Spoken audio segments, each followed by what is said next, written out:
আচ্ছা, তসলিমা নাসরিন নামটা মুসলিম না অমুসলিম? কথা বলে মুসলিম, কিন্তু তাকে মুসলমান বলা যাবে? কথা বলে না। যে তাকে মুসলমান বলবে তার ঈমান চলে যাবার খাতরা, ঈমান চলে যেতেও পারে। মুসলমান বলা যাবে? নবীর দুশমন, আল্লাহর দুশমন, রাসূলের দুশমন, কোরআনের দুশমন। আসাদ নূর বলে যে বাংলাদেশের ছেলেটা জন্ম নিয়েছে, প্রতিনিয়ত নবীজিকে গালি দিচ্ছে। এই আসাদ নূর নামটা মুসলিম না মুসলিম? কথা বলেন মুসলিম, কিন্তু একে মুসলমান বলা যাবে না। আপনি নিজেকে মুসলমান বলে দাবি করছেন, মাথা ঠুকলে মুমিন হওয়া যায় না। আমার বয়ান শুনবেন খুলে, মাথা ঠুকলে মুমিন হওয়া যায় না। পৃথিবীতে নাস্তিক ছাড়া সবাই মাথা ঠুকে, কেউ পূব দিকে, কেউ পশ্চিমে, কেউ উত্তরে, কেউ দক্ষিণে, কেউ পাথরের কাছে, কেউ আগুনের কাছে, কেউ গাছতলায়, কেউ মূর্তির কাছে, কেউ চন্দ্রের কাছে, কেউ সূর্যের কাছে মাথা ঠুকছে, যে যেখানে পাচ্ছে। ওই জন্য আল্লাহ কোরআনে শর্ত রেখে দিয়েছে যে শোনো, লাইসাল বিররান তুওয়াল্লু বুজুহাকুম কিবালাল মাশরিকি ওয়াল মাগরিব, পূব কিংবা পশ্চিম দিকে মাথা ঠোকার নাম ঈমান নয়। প্রকৃত ঈমান হচ্ছে এক নম্বর মান আমানা বিল্লাহ, আল্লাহর উপরে বিশ্বাস। সবাই আনবো, জোরে বলুন ইনশাআল্লাহ। ওয়াল ইয়াউমিল আখির, আমার পরকালের প্রতি। ওয়াল মালাইকাতি, আমার ফেরেশতাদের প্রতি। ওয়াল কিতাবি, আমার আসমানি কিতাবের প্রতি। ওয়ান নবিয়্যিন, আর যতগুলো নবী পয়গম্বর পাঠিয়েছে এদিকে বিশ্বাস করার নাম হচ্ছে ঈমান। এরপরে যখন আপনি মাথা ঠুকতে যাবেন তো আল্লাহর সামনেই মাথাটা ঠুকবে। ঈমান আনার পরে গাছতলায় ঠুকবেন না, পাথরের সামনে ঠুকবেন না, আল্লাহর জন্য সিজদা। আল্লাহ এইটাই বুঝালেন যে এটা শর্ত নয়, শর্ত হচ্ছে ঈমানদার হওয়ার জন্য আল্লাহর উপরে বিশ্বাস এনে তবে সিজদা। যেদিকে মন সেদিকে মাথা ঠুকে দিলে হবে না। বগ মাথা ঠুকে না, ঠুকে না মাঠে বর্ষাকালে, তো বগের মাথা ঠোকা দেখে যদি বলে সালা বগ কত সুন্দর নামাজ পড়ছে, আপনাকে লোকে মূর্খ বলবে, বগ মাছ ধরছে নামাজ পড়ে। তো এই মাথা ঠোকা মাল আমাদের মসজিদে গাদা আছে, আছে না? না, আমাদেরকে অনেকজন বলে হুজুর নামাজ পড়ে কি করবো, আমার গ্রামের লোক চুরিও করছে নামাজ পড়ছে, জিনাও করছে নামাজ পড়ছে, সুদও খাচ্ছে নামাজ পড়ছে। একটা কথা যারা মুসল্লি আছে, যে যুবকরা এই দলিল দিচ্ছে যে নামাজ এই জন্য পড়ি না, আমাদের গ্রামের লোক চুরিও করে নামাজ পড়ে, জিনা করে নামাজ পড়ে, তারা কান খুলে শুনে যান। আল্লাহর কসম করে বলে যাচ্ছি, নামাজি কখনো চোর হয় না, চোর নামাজি সেজে যায়।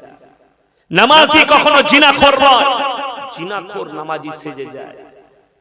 কোরআনে আছে ইন্নাস সালাতা তানহা আনিল ফাহশাই ওয়াল মুনকার, হে নবী বলে দাও নিশ্চয় নামাজ এমন একটা ইবাদত, মানুষ যখন নামাজ পড়ে আস্তে আস্তে খারাপ কাজ থেকে অ্যাভয়েড করে নামাজটাকে ভালো কাজের দিকে নিয়ে যায়। জোরে বলুন সুবহানাল্লাহ। আপনাকে মন থেকে নামাজটা পড়তে হবে, দিল থেকে পড়তে হবে। আমার নবীজি বললেন ফাইন্নাহু ইয়ারা, হে আমার নবী বললেন, হে আমার সাহাবীরা শোনো, তোমরা যখন নামাজে দাঁড়াবে মনে মনে ভাববে আমি আল্লাহকে দেখতে পাই বা না পাই, আমার আল্লাহ আমাকে অবশ্যই দেখছেন। জোরে বলুন সুবহানাল্লাহ। নামাজে দাঁড়িয়ে মনে মনে এটা ভাববেন, আমি আল্লাহকে দেখতে পাই বা না পাই, আমার আল্লাহ আমাকে অবশ্যই দেখছেন, দিয়ে নিয়তটা বাঁধবেন। আমাদের সমাজের লোক তো পাইকারি নামাজ পড়ে, ওই জন্য কোরআনের শর্ত রাখলেন 5 ওয়াক্তের নামাজি যদি যারা হিদায়াতের উপর আসতে চায় সবাই নামাজ পড়বো। জোরে বলুন ইনশাআল্লাহ। যারা নামাজ পড়ে না দাওয়াত দিন তাদেরকে নামাজের জন্য, ভালো কাজের জন্য দাওয়াত দিন, নামাজ পড়ো। এক নম্বর গেল। দ্বিতীয় নম্বর ওয়ায়ুকিমুনাস সালাহ, এটা তৃতীয় নম্বর। এক নম্বর আল্লাহর উপরে বিশ্বাস, দ্বিতীয় নম্বর পঞ্জেগানা নামাজ, তৃতীয় নম্বর আমি আল্লাহ যে রিজক দান করেছি সেখান থেকে তোমরা ব্যয় করবে। আল্লাহ যে মাল দিয়েছে সেখান থেকে তোমরা খরচ করো, সেখান থেকে ব্যয় করো। বড় কষ্ট লাগে, মুসলমান জানেই না কিভাবে আমাকে ব্যয় করতে হয়, ওই জন্যই তো অপব্যয় করে। কোরআন শুনেলেন ব্যয় কি করে করবেন। যাদেরকে আল্লাহ মাল দিয়েছে তারা যেন 3টে জায়গায় বেশি খরচ করে। কয়টা বললাম বাবা? 3টে। ওয়া আতিদাল কুরবা হাক্কাহু ওয়াল মিসকিন ওয়া ইবনাস সাবিলি ওয়া লা তুবাদ্দির তাবদীরা।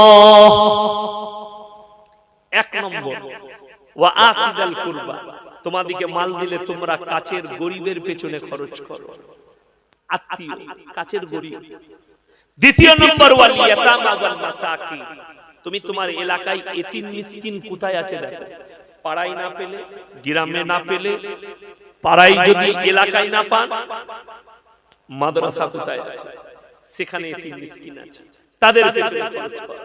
ওয়াবনাস সাবিলি ওয়ালা তুবাদদিল তাবদীরা, তোমার দরজায় যদি মুসাফির আছে, রমজান মাসে মাদ্রাসাওয়ালারা আসেন, আসে না? কথা বলে আসে না মসজিদে? এই তিনজনের পেছনে যারা খরচ করবে, এই তিনজনের দোয়াকে আমার আল্লাহ সঙ্গে সঙ্গে কবুল করে নেয়। জোরে বলুন সুবহানাল্লাহ। আল্লাহ মাল কারে কখন? ইন্নাল মুবাদদিরিনা কানু ইখওয়ানাশ শায়াতিন ওয়া কানা শাইতানু লিরাব্বিহি কাফুরা। হে নবী বলে দাও, মাল তখন কেড়ে নি যারা অপব্যয় করে তারা হচ্ছে শয়তানের ভাই। কোরআনে আল্লাহ বলে অপব্যয় কাকে বলে? আচ্ছা, শয়তান জান্নাতে যাবে না জাহান্নামে? কথা বলে না? জাহান্নামে। শয়তান যদি জাহান্নামে যায়, তার ভাই যারা হবে তারা জান্নাতে যেতে পারবে? কোনদিন না। আল্লাহ কোরআনে বললেন ইন্নাল মুবাদদিরিন কানু ইখওয়ানাশ শায়াতিন ওয়া কানা শাইতানু লিরাব্বিহি কাফুরা। যারা অপব্যয় করে তারা শয়তানের ভাই। অপব্যয় কাকে বলে? আপনাকে আল্লাহ টাকা দিয়েছে, সেই টাকাটা গানের কনসার্টে খরচ করছে, জিনাতে খরচ করছে, মদেতে খরচ করছে, জুয়াতে খরচ করছে, লটারিতে খরচ করছে, গান বাজনায় মদেতে খরচ করছে, ইসলাম বিরোধী কাজে খরচ করছে। এটার নাম অপব্যয়। আপনাকে আল্লাহ টাকা দিয়েছে, আপনি যদি মনে করেন হুজুর আমি যদি মাদ্রাসায় না দিই, কোনো গরিব মেয়ের বিয়ে দিচ্ছে তার বিয়েতে দিই, কোনো ব্যাপার নাই, আলহামদুলিল্লাহ, খুব ভালো জিনিস। কোন ছেলে গরিবে কলেজে ভর্তি হবে কিংবা স্কুলে টেনে উঠেছে, বই কিনতে পারছে না, টাকা দেন, নেকি পাবে। কোন মাদ্রাসা তালবিল ইলম মাদ্রাসায় পড়ে, বই কেনার পয়সা নাই, তাকে পয়সা দেন, নেকি পাবেন। মসজিদে কাজ হচ্ছে, পয়সা দেন, নেকি পাবেন। আল্লাহর রাস্তায় যারা খরচ করবে, এই টাকাগুলোর আল্লাহ হিসেব দিবেন না, এই টাকাগুলোর বদলা আল্লাহ দিবেন। জোরে বলুন সুবহানাল্লাহ। ঘুরিয়ে বদলা পাবেন, হিসেব নেওয়া হবে না। কিন্তু যারা অপব্যয় করবে, জেনে রেখে দিবেন, অবশ্যই যারা অপব্যয়কারী হবে আল্লাহ তাদের কাছে কঠোরভাবে হিসেব দিবে, তারা রেহাই পাবে না। শয়তানের ভাই কোরআনে বলা হয়েছে, তাদের জন্য আপনি বিপদগ্রস্ত হয়ে পড়বেন। চলুন সবাই বলুন, আল্লাহ যে রিজিক দিয়েছে সেখান থেকে আমরা ব্যয় করব, নিজেদের খরচ করব। জোরে বলুন ইনশাআল্লাহ। হালাল রুজি। মায়েদিকে বলবো অল্প পয়সায় সন্তুষ্টি প্রকাশ করো। আলহামদুলিল্লাহ, অল্প পয়সায় স্বামী সারাদিনে 100 টাকা ইনকাম করেছে, সন্তুষ্টি প্রকাশ করো। অনেক মায়েরা স্বামীর অল্প ইনকামে সন্তুষ্টি প্রকাশ করে। আপনাদের কি মনে হয় টাকা যার বেশি আছে সেই মনে হয় ভালো মন্দ বেশি খায়, তাই তো? আচ্ছা, টাকায় সুখ আছে না? যারা মনে করছেন টাকায় সুখ আছে তারা একটু শুনে যান। সকালবেলায় চলে যাবেন কলকাতা প্রেসিডেন্সি জেলে, পার্থ বাবুকে জিজ্ঞেস করবেন স্যার টাকায় কত সুখ, আপনাকে বলবে বেরোবে আমার যা হচ্ছে তা আমিই দেব, ঠিক কি না? টাকায় সুখ নেই। সুখ যদি হয় আল্লাহর তরফ থেকে হয়। জোরে বলুন সুবহানাল্লাহ। আচ্ছা, আমাদের সমাজে সবথেকে কম বেতন কাদের? কথা বলে ইমাম সাহেবরা বলবেন, আপনারা বলবেন ইমামদের। সবথেকে কম বেতন ইমামদের। সবথেকে ভালো খাবার কাদের? ইমামদের। তাইলে আপনি কি বুঝলেন এখানে? টাকা থাকলে খাওয়া যায় না। আপনারা এখন কি খেয়ে এসে বসেছেন আমি জানি না, কিন্তু আমাদিকে হুজুর দিকে কি খাওয়াইছে ওটা বলবো না। কি হইলেন? তাইলে বলবে শালা আচ্ছা চালিয়ে এইছে মুরগি আর খাসি, আর বলবো না। কি কি খাওয়াইছে আল্লাহ আমাদের। দস্তরখানে ফল মাকড়, আর ফল কি কি ছিল বলবো না। ড্রাগন ছিল, ড্রাগন ফল, মানে এইসব মালগুলো বড় লোকরা খায়। আল্লাহ আমাদের তকদিরে মেপে দিলে আমরা পেয়ে যাই। মৌলবীদের দস্তরখান আমাদের। আপনি চলুন, যারা মনে করছেন ভালো ভালো খায়, ভারতের সব থেকে বেশি বড় লোক হচ্ছে, 1 নম্বর বড় লোক হচ্ছে মুকেশ আম্বানি। আচ্ছা, সে সোনার মুরগি খাই তো নাকি? আচ্ছা, সোনার মুরগি খেলে মালটা বাঁচবে না মারা যাবে? সোনার মুরগি খাওয়া যায় না। সোনার মুরগি সাজিয়ে রাখা যায়, সোনার ছাগল সাজিয়ে রাখা যায়, খাওয়া যায় না। আমার ভাই, আপনি যে মুরগির ডিম খাচ্ছেন তারাও সেই মুরগির ডিম খায়। আপনার মুরগির ডিমটার দাম 7 টাকা, সে যেটা শপিং মল থেকে কিনে সেটার দাম 15 টাকা, মানে ওদিকে বুঝাচ্ছে এটা একটু স্ট্যান্ডার্ড না। দুটোই মুরগির পেট থেকে বেরিয়েছে, স্ট্যান্ডার্ড আবার কি হলো? দুটোই এক। চলো একটা কথা বুঝিয়ে দিই, রুজির মালিক আল্লাহ, এটা সবাই বিশ্বাস করবেন, জোরে বলুন ইনশাআল্লাহ। যদি বিশ্বাস না হয়, এই সকালবেলায় বাজারটা কি আছে, হাড়ুয়া নাকি সামনে, কি হাবড়া, সকালবেলায় হাবড়া বাজারে চলে যাবেন যারা টাউনে বাস করে, সকালবেলায় দেখতে পাবেন কজন আন্ডারপ্যান্ট পরে ছুটছে রাস্তায়, ভোরের বেলায় রোডের উপরে। আমি তো অনেক সময় পেরিয়ে যাই, একবার ওই ক্যানিং এর ওইদিকে জলসা করেছিল, তো কলকাতা আস্তে আস্তে সকাল হয়ে গেল, তো ধর্মতলা যখন পেরোচ্ছি তখন দেখছি কিছু লোক খালি আন্ডারপ্যান্ট পরে ছুটছে। তাদেরকে জিজ্ঞেস করুন দাদা কি হলো, বলে ডাক্তারে বলেছে 4 কিলোমিটার হাঁটবি, 600 কি সুগার।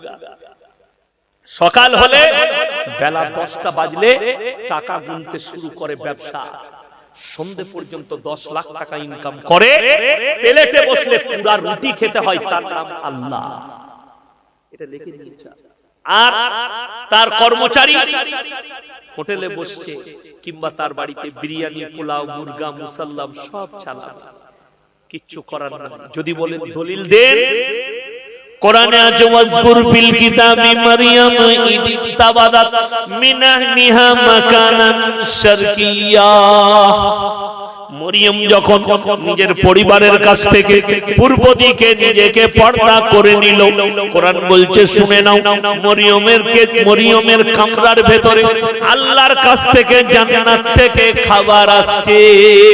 জাকারিয়া জিজ্ঞেস করছেন, ক্বালা ইয়া মারইয়াম ওয়ান্না লাকি হাদা, ওগো মরিয়ম, এই সমস্ত ভালো মন্দ আশ্চর্য ফল ফ্রুট তুমি কোথা থেকে পাচ্ছ? মরিয়ম উত্তর করলেন, ক্বালা মিন ইনদিল্লাহ ইন্নাল্লাহা ইয়ারযুকু মান ইয়াশাউ বিগাইরি হিসাব। আল্লাহ যাকে পছন্দ করেন, আল্লাহ যাকে ভালোবাসেন, তাকে আল্লাহ বেশুমার রিজক দান করেন। কোথা থেকে দেব, কেমন করে দেব, আমি আল্লাহ ছাড়া পৃথিবীর কেউ জানে না। জোরে বলুন সুবহানাল্লাহ। আপনি অনুভব করতে পারবেন, মানুষ পুকুরের মধ্যে মাছ ছুটে বেড়ায় না, বেড়ায় না, একটা পুকুরে এক প্রান্ত থেকে আর একটা দরিয়া, সুন্দরবন থেকে চলে যাচ্ছে দীঘা, দীঘা থেকে সুন্দরবন, সমুদ্র পথে একটা মাছ সমুদ্রের মধ্যে এক প্রান্ত থেকে আর এক প্রান্ত ছুটে বেড়ায়। আমি তাদেরকে নিয়ামতে ঢেকে দিয়েছি, আল্লাহর কসম, আল্লাহ মানুষকে নিয়ামত দিয়ে ঢেকে দিয়েছে। তোমরা খালি আমার নিয়ামতগুলো নিয়ে নাও নেক আমলের দ্বারা, নিয়ামতগুলো গ্রহণ করে নাও নেক আমলের দ্বারা। চলুন কোরআনকে জিজ্ঞেস করুন, কোরআনকে জিজ্ঞেস করলে পেয়ে যাবে আল্লাহ কি নিয়ামত দিয়েছে, মানুষকে কতটা নিয়ামত দিয়ে আল্লাহ ঢেকেছে, আপনি দেখলেই বুঝতে পেরে যাবে। আমার মুসলমান ভাই, আল্লাহ তাআলা মানুষকে এতটা নিয়ামত দিয়েছে, আপনি অনুভব করতে পারবেন। কি কি নিয়ামত দিয়েছে কোরআনকে জিজ্ঞেস করুন। আলাম নাজালিল আরদা মিহাদা ওয়াল জিবালা আওতাদা ওয়া খালাকনাকুম আজওয়াজা ওয়া জাআলনা নাওমাকুম সুবাতা ওয়া জাআলনাল লাইলা লিবাসা ওয়া জাআলনান নাহারা মাআশা ওয়া বানাইনা ফাওকাকুম সাবান শিদাদা ওয়া জাআলনা সিরাজাও ওয়া হাজা ওয়া আনজালনা মিনাল মুসিরাতি মান সাজ্জাজা نخرج به حبا ونباتا وجنات الفافا ألم نجعل الأرض مهادا। আমি কি জমিনকে করিনি তোমাদের জন্য বিছানা, পানির মতো পাতলা করিনি, পাথরের মতো শক্ত করিনি।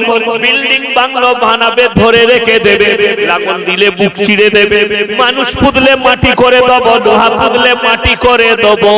কিন্তু যখন আমার বান্দা বীজ রোপণ করে, আমি জমিনকে বলেছি একটা বীজ পুঁতলে তুমি 1000টা ফেরত দেবে।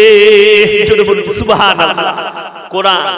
আলাম নাজালিল আরদ মিহাদা, আমি কি জমিনকে করিনি তোমাদের জন্য বিছানা, ওয়াল জিবালা আওতাদা, পাহাড়গুলোকে খুঁটো গেড়েছি জমিন তুমি নড়াচড়া করো না। জোরে বলুন সুবহানাল্লাহ। জমিনকে আল্লাহ সৃষ্টি করেছে, জমিন নড়াচড়া করছে। আল্লাহ পাহাড়গুলোকে কোরআনে বললেন আমি পেরেক স্বরূপ গেঁথে দিলাম, জমিন তুমি নড়াচড়া করো না। বিজ্ঞান বলছে পৃথিবীটা ঘুরছে, চন্দ্র সূর্য দাঁড়িয়ে আছে। ওর ভুল ব্যাখ্যা করেছে, কোরআনের বিপরীত কথা বলেছে। আর কোরআন বলছে আমি পেরেক গেঁথে দিয়েছি পাহাড়গুলোকে, জমিন তুমি আর নড়াচড়া করবে না। ঘোরার কোনো সিস্টেমই নেই। আলাম নাজালিল আরদ মিহাদা ওয়াল জিবালা আওতাদা, পাহাড়গুলোকে খুঁটো গেড়েছি জমিন তুমি নড়াচড়া করো না। ওয়া খালাকনাকুম আজওয়াজা, আর সব আমি জোড়া জোড়া সৃষ্টি করেছি। আসমান আর জমিন, উঁচু আর নিচু, স্থল আর পানি, নারী আর পুরুষ, ভালো আর মন্দ, কালো আর সাদা, সব আমি জোড়া জোড়া সৃষ্টি করেছি। শুনে নাও আমি আল্লাহ খালি বিজোড়। সুবহানাল্লাহ।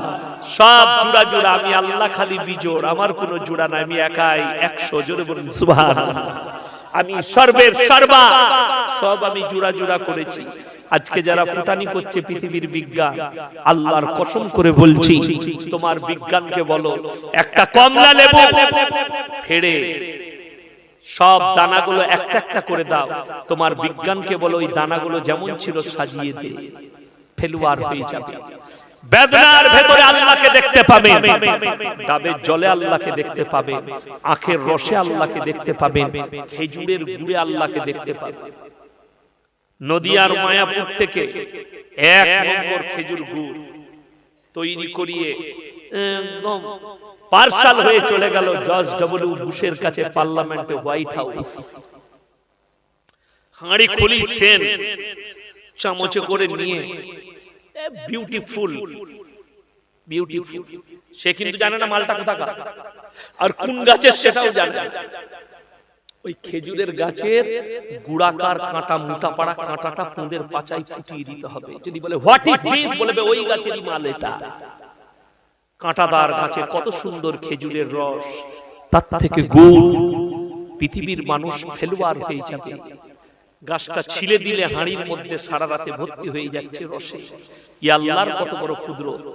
বিজ্ঞানকে জিজ্ঞেস করো ডাবের ভেতরে জল কি করে গেল, আপনাকে বুঝিয়ে দিবে ইনটু মাইনাস প্লাস গেল। কেটে দেখাবে মালটা কোন দিকে যাচ্ছে, দেখাতে পারবি? ক্ষমতা নেই। আল্লাহ বললেন আমার ক্ষুদ্র। ডাবের জলে আল্লাহকে দেখতে পাবে, কমলা লেবুর ভেতরে আল্লাহকে দেখতে পাবেন। যারা বিজ্ঞান নিয়ে ফুটানি করছে শুনে যাও, বিজ্ঞান এখনো পর্যন্ত একটা কালারের নাম সৃষ্টি করতে পারে। কিসের বললাম? কালার মানে রং। রঙের নাম সৃষ্টি করতে পারেনি। হোয়াইট কালার সাদার মতন, সাদা কালার দুধের মতন, স্কাই কালার আকাশের মতন, কলা পাতা কালার কলা পাতার মতন, কমলা লেবু কালার কমলা লেবুর মতন, কলা পাতা কালার কলা গাছের মতন, সব মতন, বেগুনি কালার বেগুনের মতন, সব মতন। তোর মালটা কি হলো বলে আমাদেরটা কিচ্ছু নাই। হলুদ কালার হলুদের মতন। সকলে জোরে বলুন না সুবহানাল্লাহ। এদের একটা কালার সৃষ্টি করার ক্ষমতা নাই। আমার আল্লাহর সব মালকে নিয়ে নকল করেছে। হলুদের মতন হলুদ কালার, বেগুনের মতন বেগুনি কালার, আকাশের মতন স্কাই কালার, দুধের মতন সাদা কালার, সব মতন। তোমাদের কোনো মুরাদ নাই, ফুটানি করো কি করে? وَخَلَقْنَاكُمْ أَزْوَاجًا وَجَعَلْنَا نَوْمَكُمْ سُبَاتًا। নিদ্রাকে করেছি তোমাদের আরামের উপকরণ। রাত্রি বেলায় আমি আমার পশু পক্ষীকে বলে দিই আমার বান্দার ঘুমের ডিস্টার্ব হবে, তাই তোমরা চেঁচামেচি করো না। রাতের বেলায় পশু পক্ষীরা তারা স্থির হয়ে যায় আল্লাহর হুকুমে। وَجَعَلْنَا اللَّيْلَ لِبَاسًا وَجَعَلْنَا النَّهَارَ مَعَاشًا। দিনকে করেছি তোমাদের খাদ্য অন্বেষণের জন্য ওয়া খালাকনাকুম আজওয়াজা ওয়া জাআলনা নাওমাকুম সুবাতা নিদ্রাকে করেছি তোমাদের আরামের উপকরণ যাদের ঘুম হয় না ডাক্তারের কাছে যান ডাক্তারে বলে আমরা ঘুমের ট্যাবলেট দিয়েছি ওটা ঘুমের ট্যাবলেট নয় ওরে নেমোখারাম ডাক্তার বলে দাও ওটা ঘোরের ডাক্তার আল্লাহর কসম নিদ্রা হচ্ছে আমার আল্লাহর দেওয়া নিয়ামত আমি যদি নিদ্রা কেড়ে নিই পৃথিবীর কোন বিজ্ঞান এক কাছে হয়ে এক সেকেন্ডের নিদ্রা দিতে পারবে না সেটা হচ্ছে আমার আল্লাহর নিয়ামত আমি আল্লাহ নিদ্রা দান করি তাই তোমরা নিদ্রা পাও সবাই নিয়ত করে নেন আল্লাহর উপরে প্রকৃত বিশ্বাস আনবো ইনশাআল্লাহ ওয়াজাআলনা নাওমাকুম সুবাতা ওয়াজাআলনাল লাইলা লিবাসা রাত্রিকে আমি আল্লাহ করেছি নিঝুম এবং আবরণ পর্দা তাই রাত্রিতে আমার পশু পক্ষীরা চুপ থাকে কেউ কখনো চেঁচামেচি করে না ওয়াজাআলনান নাহারা মাশা দিনকে করেছি তোমাদের খাদ্য অন্বেষণের জন্য ফজরের নামাজ পড়ো 2 রাকাত করে 4 রাকাত আর আল্লাহর কাছে কেঁদে কেঁদে বলো ওই আল্লাহ আমাদেরকে হালাল রুজির সন্ধান করিয়ে দাও আমার ভাইয়েরা আমার মায়েরা বোনেরা যারা মনে মনে ভাবছেন নামাজ পড়লে কি আমার লাভ শুনে নাও আমার আল্লাহ কোরআনে কোথাও বলেননি নামাজ পড়তে মসজিদে ঢুকলে ফজরে ঢুকবে আর বের হও না এই কথা বলেনি কেউ যদি বলে আমি নামাজ পড়ি খালি মসজিদে ঢুকে থাকি আল্লাহ আমার সংসার চালায় জানবেন সেই লোকটা ধোঁকাবাজ তা না হইলে প্রতারক তা না হয় মিথ্যাবাদী যেহেতু আমার আল্লাহ কোরআনে বলেছেন ইয়া আইয়ুহাল্লাযীনা আমানু ইযা নুদিয়া লিস-সালাতি মিন ইয়াউমিল জুমআ ফাসাউ ইলা যিকরিল্লাহি ওয়া যারুল বাই যালিকুম খায়রুল লাকুম ইন কুনতুম তা'লামুন যখন তোমাদেরকে জুম্মার জন্য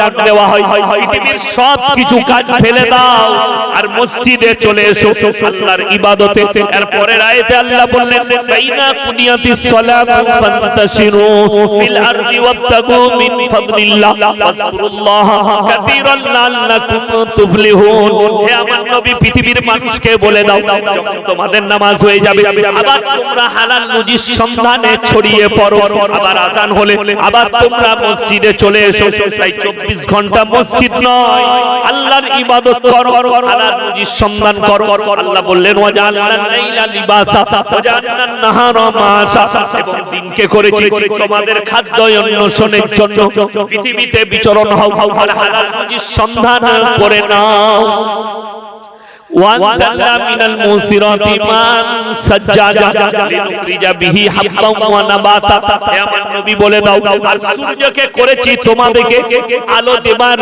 জন্য চন্দ্রকে রাত্রিতে দাঁড় করিয়েছি আল্লাহ কোরআনে বললেন ওয়াজাআলনাল লাইলা লিবাসা ওয়াজাআলনান নাহারা মাশা ওয়া বানাইনা ফাওকাকুম সাবান শিদাদা সূর্যকে এমন ভাবে দাঁড় করিয়েছি কিয়ামত পর্যন্ত আমার সূর্যের আলোর এতটুকু কমি পাবে না তোমার কারেন্ট চলে গেলে লাইট বন্ধ হবে ব্যাটারি চার্জ শেষ হলে মোবাইল অফ হবে জেনারেটর অফ হলে মাইক অফ হবে কিন্তু আল্লাহর কসম কিয়ামতের সকাল পর্যন্ত তোমরা আমার এতটুকু সূর্যের আলো এতটুকু ডিসব্যালেন্স পাবে না যারা মনে করছেন শুনে না ওয়ানজালনা মিনাল মুসিরাতি মাআন সাজ্জাজা লিনুখরিজা বিহি হাব্বান ওয়া নাবাতা হে আমার নবী বলে দাও তোমাদের মাথার উপরে সাতটা আসমান দাঁড় করিয়েছি সুবহানাল্লাহ থাকে থাকে সাতটা আসমান একটা প্যান্ডেল বানিয়েছি আমরা এই জলসার জন্য তাই না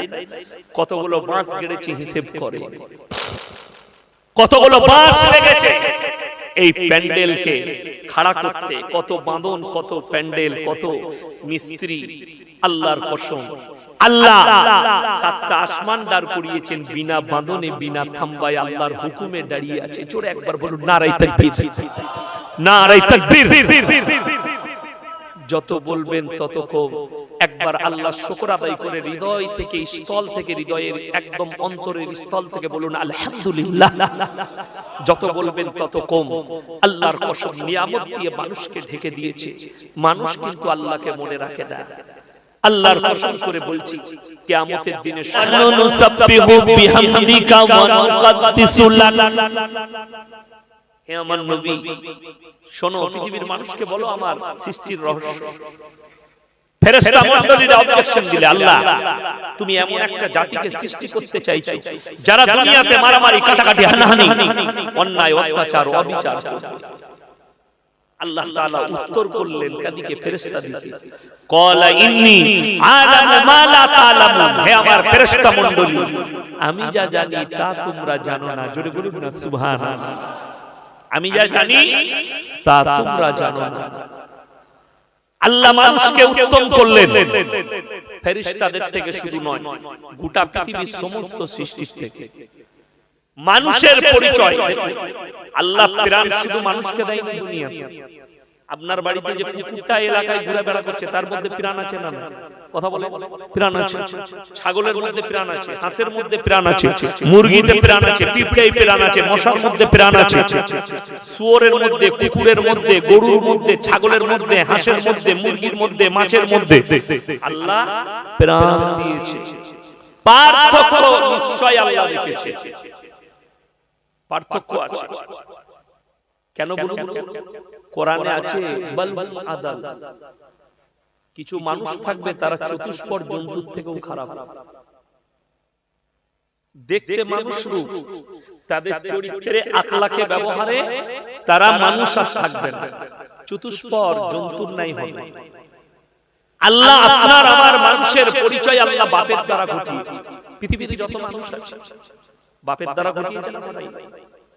যদি আমাকে জিজ্ঞেস করেন আপনি কে, আমি সর্বপ্রথম বলবো আমি মৌলভী শওকত আলী মাজাহিরি ছেলে, বর্ধমান তিনার ছেলে। আমার আব্বাজি পুরসা মাদ্রাসা মোহতামি। আমার বাপের নাম লব। হুজুর বসে আছেন, আমি যদি জিজ্ঞেস করি হুজুর আপনার পরিচয় কি, তো উনি উনার বাপের নাম নেবে, আমি অমুক গ্রামের অমুকের ছেলে, ঠিক কি? বাপ যদি মারা যায় তাও আমরা বলি মৃত অমুকের ছেলে। কেউ মায়ের নাম লাই? কথা বলে মায়ের নাম কেউ লাই নাই। কেন? আল্লাহ আপনার আমার পরিচয়টা দিয়েছে বাপের দ্বারা, মায়ের দ্বারা। আপনাকে বলে আল্লাহ মানুষকে কতটা উত্তম করেছে। কিন্তু পাড়ার একটা ছাগলের ছানা বলে কেউ বলে, পাঁঠার বাচ্চা বলে না, ছাগলের বলে। কথা বলে ছাগলের। কুকুরের বাচ্চা হলে বলে এই কুকুরটার ছানা, তার মাটাকে দেখায়, তার বাপ খুঁজে না। গায়ের বাচ্চা হলে বলে গাইটার বাচ্চা, ষাঁড়ের বাচ্চা কেউ বলে বলে। জোরে বলুন না সুবহানাল্লাহ। জানোয়ারের পরিচয় মায়ের দ্বারা, ইনসানের পরিচয় আল্লাহ দিলে বাপের দ্বারা। রাস্তায় একটা কুকুর যদি ঘুরে, পাঁচটা বেটা ছেলে কুকুর থাকলে ইচ্ছা করলে সবাই তার সাথে মিলামিশা করবে। কার বীর্যের দ্বারা বাচ্চা হয়েছে এটা আমার আল্লাহ ছাড়া কেউ জানে না। ঠিক কি না? কথা বলে আল্লাহ ছাড়া কেউ জানে না। চলুন আরো একটু আগে। এটা কিন্তু আপনার আপনার স্ত্রীর সঙ্গে আপনার মিলামিশা হয়েছে, আপনি কিন্তু কনফিডেন্সের সঙ্গে জানেন এটা আমার বাচ্চা, ঠিক কি না? কথা বলে আমরা জানি। রক্ত পরীক্ষা করলেও ধরা পড়ে যাবে এটা আমার সন্তান, রক্তের সঙ্গে মিলে যাবে। কিন্তু বড় কষ্ট লাগে, আপনি একটা পাঁঠার রক্ত নিয়ে দেখুন যে কার জন্য, পাঁঠাটাই খুঁজে পাবেন না। তো ঠিক বললাম না ভুল বললাম? কেন? আল্লাহই জানে কোন পাঁঠার বীর্য থেকে তৈরি হয়েছে। এটা একমাত্র আমার রব জানে। আল্লাহ মানুষের পার্থক্য দিয়েছে, শুনেলেন? যারা আমাদেরকে মাদ্রাসা ছাপ মনে করে, যে শিক্ষিত ছেলে, যে জ্ঞানীরা মনে করে এই মৌলবীরা কি দিয়েছে, কোরআন হাদিস কি দিয়েছে, রাসূল কি এনে দিয়েছে, সেই শিক্ষিত দিকে বলে যাচ্ছে কাগজ থাকে তা নোট করে যান। সকালে উঠে গুগলে সার্চ করবেন, America, London, Brazil, Australia, Canada, যতগুলো বেঈমান কাফেরের দেশ আছে, স্পেন, অস্ট্রেলিয়া, যতগুলো আছে, এই দেশগুলোতে পার্লামেন্টে একটা বিল পাস হয়েছে। কি? এরপর থেকে ছেলেরা বাচ্চারা মায়ের পরিচয়ে জীবনযাপন করবে। নাউজুবিল্লাহ বলে। তার মানে কি দাঁড়ালো? তার মা জিনা করবে রাস্তায়। এই দেশগুলো সব সেক্স ফ্রি দেশ। সেক্স ফ্রি মানে জানেন? ভারতের সংস্কৃতি টিকে আছে, এই দেশটা এখনো সেক্স ফ্রি দেশ হয়নি। বাংলাদেশের সংস্কৃতি টিকে আছে সেক্স ফ্রি দেশ হয়নি। আরো দুনিয়াগুলো জিনা থেকে বেঁচে আছে সেক্স ফ্রি দেশ হয়নি বলে। রাস্তাঘাটে কুকুরের মতো জিনা হয়। একটা নারীকে পছন্দ হলো, সেই নারীটার আপনাকে পছন্দ হলো, রাস্তায় দাঁড়িয়ে জিনা করে। যে বাচ্চাটা পয়দা হবে তার বাপের পরিচয় লাগবে না, সে তার মায়ের পরিচয়ে দুনিয়াতে বসবাস করবে। এই কথাটা পাস হয়েছে। আল্লাহর কসম করে বলছি, কেউ যদি ইসলামে বলে কিয়ামতের সকাল পর্যন্ত কেউ যদি বলে আমরা মায়ের পরিচয়ে বাঁচতে চাই, ইসলামে বাপের পরিচয় লাগবে না, আল্লাহর কসম এটা কখনো হবে না। বাপ যদি না থাকে, সেই স্ত্রীর সেই নারীর যদি বাচ্চা পয়দা হয়, জেনে রেখে দিবেন ওটা ইসলামে হারাম বাচ্চা বলে গণ্য হবে, অবৈধ বাচ্চা বলে গণ্য হবে। কিয়ামতের সকাল পর্যন্ত এই বিধান আল্লাহর কাছে পাল্টাবে।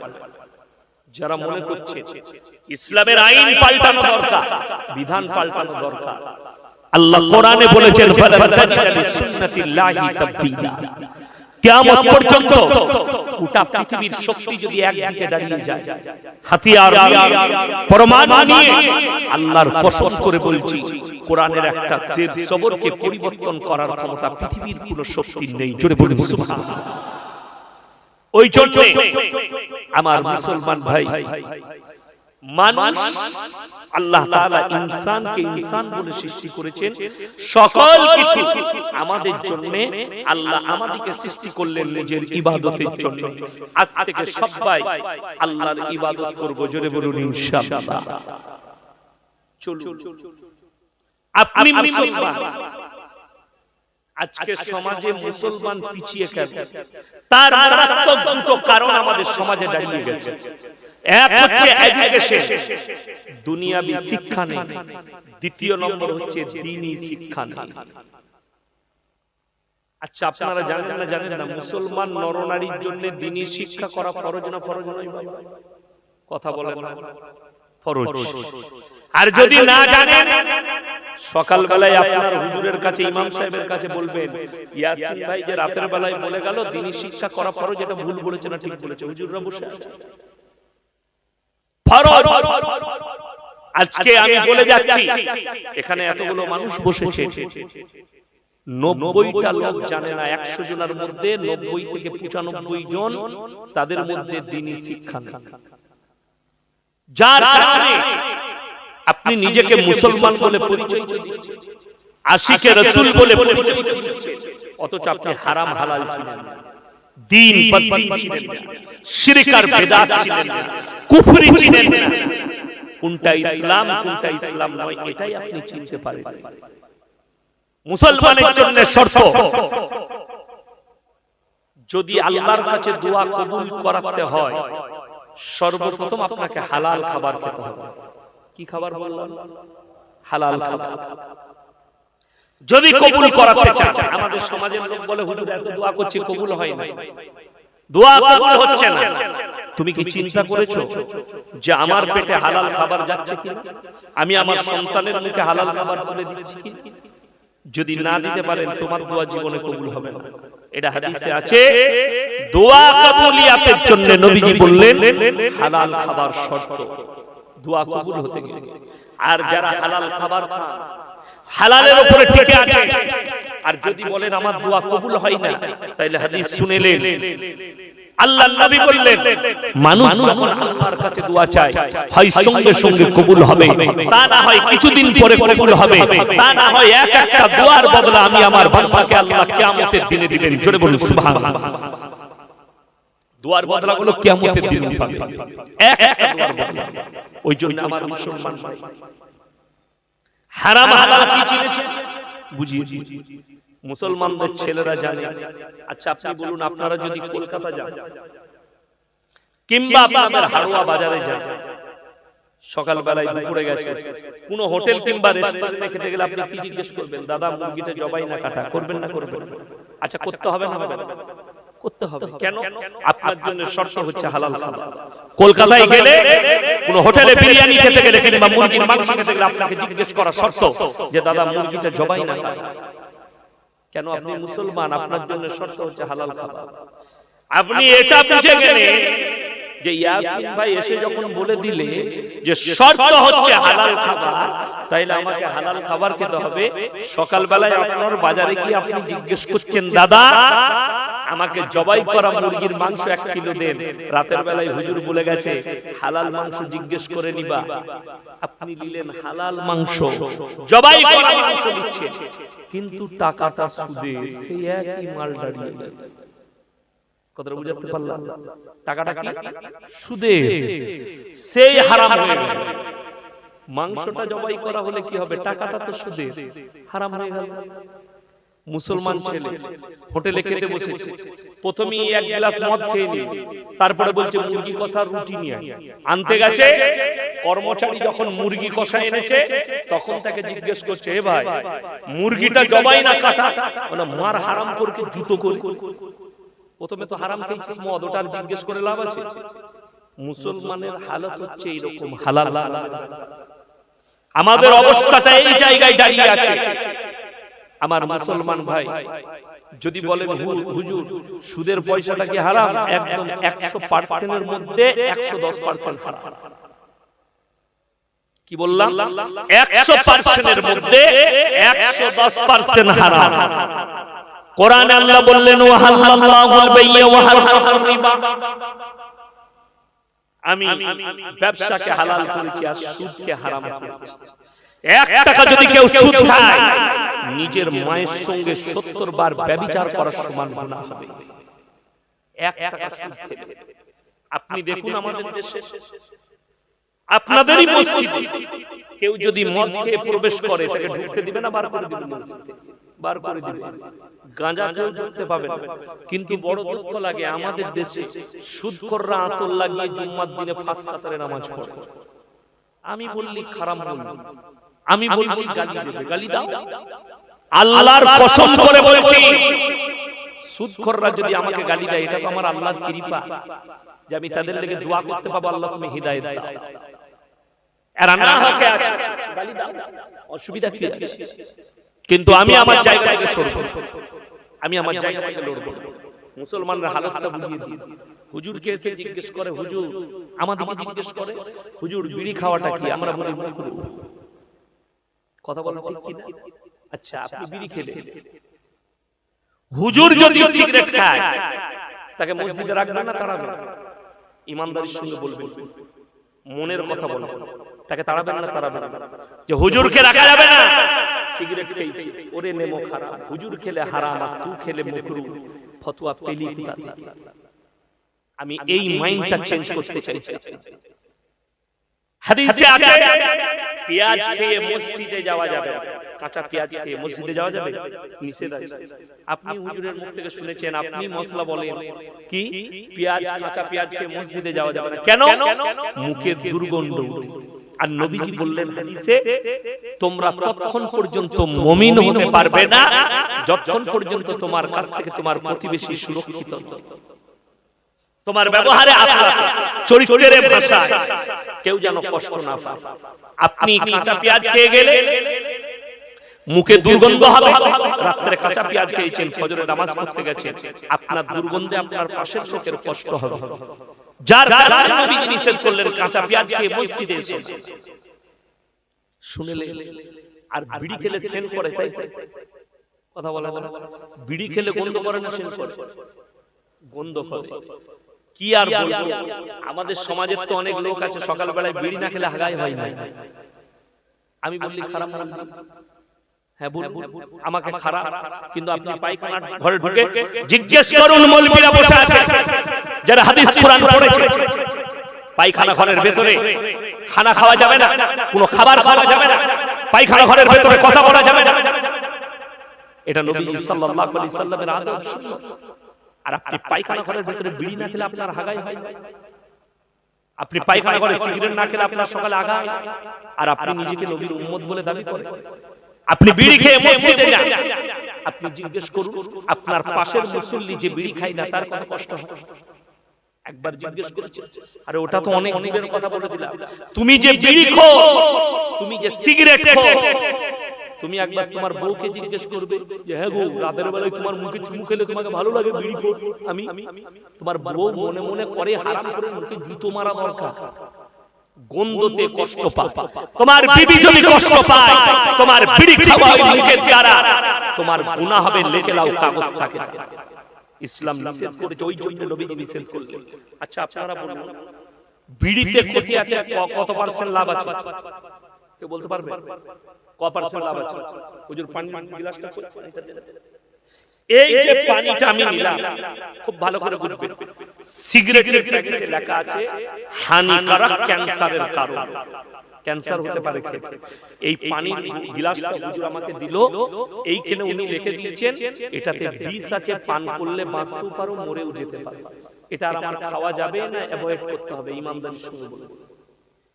এই পানিটাই এইটাই বিষ মিশানো আছে, এটা যদি লেখা থাকে আর আমি যদি জেনে বুঝে খাই, এটা আত্মহত্যার গুনাহ হবে না? হবে না?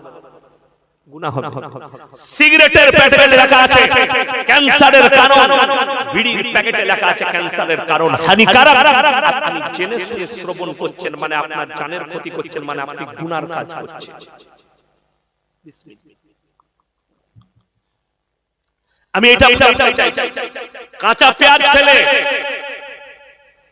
50% ক্ষতি আছে, সেটা হচ্ছে অপরকে কষ্ট দেয়া হবে, এটা নবীজি বললেন। কিন্তু 50% কাঁচা পেঁয়াজে লাভ আছে। বিশেষজ্ঞরা বলছে, ডাক্তাররা বলছে, গ্রীষ্মের দিনে কেউ যদি দুপুর বেলায় কাঁচা পেঁয়াজ খেয়ে মাঠে যায় তার শরীরের ক্ষতি হবে না, শরীর থেকে যে পানিটা বেরিয়ে যায় সেই পানির অভাবটা ওই কাঁচা পেঁয়াজ মিটায়। এটা ডাক্তাররা বলছে, তার মানে লাভ আছে কিছু পার্সেন্ট, 10% যদি লাভ থাকে তাও বলা যায়। কিন্তু এইখানে বিড়িতে সিগারেটে 100 এর মধ্যে 100% ক্ষতি। আপনাদেরকে বলে যায় যতগুলো ফিল্ম সিটির আর্টিস্ট মারা গেছে একমাত্র ইউসুফ খান মানে দিলীপ কুমার ছাড়া সবগুলো ক্যান্সার আক্রান্ত হয়ে মরেছে। একমাত্র দিলীপ কুমার ব্যতিক্রম, ওর নামটা দিলীপ কুমার নয়, ওর আসল নাম হচ্ছে ইউসুফ খান। আমি বোম্বের বান্দ্রা মসজিদে জুম্মার নামাজ পড়তে দেখেছি অনেক দিন, প্রায় 20 বছর আগে। তখন আমি তালবি গুজরাটে ছুটি হলে ঘুরতে আসতাম। আমার একটা ভাই থাকতো কার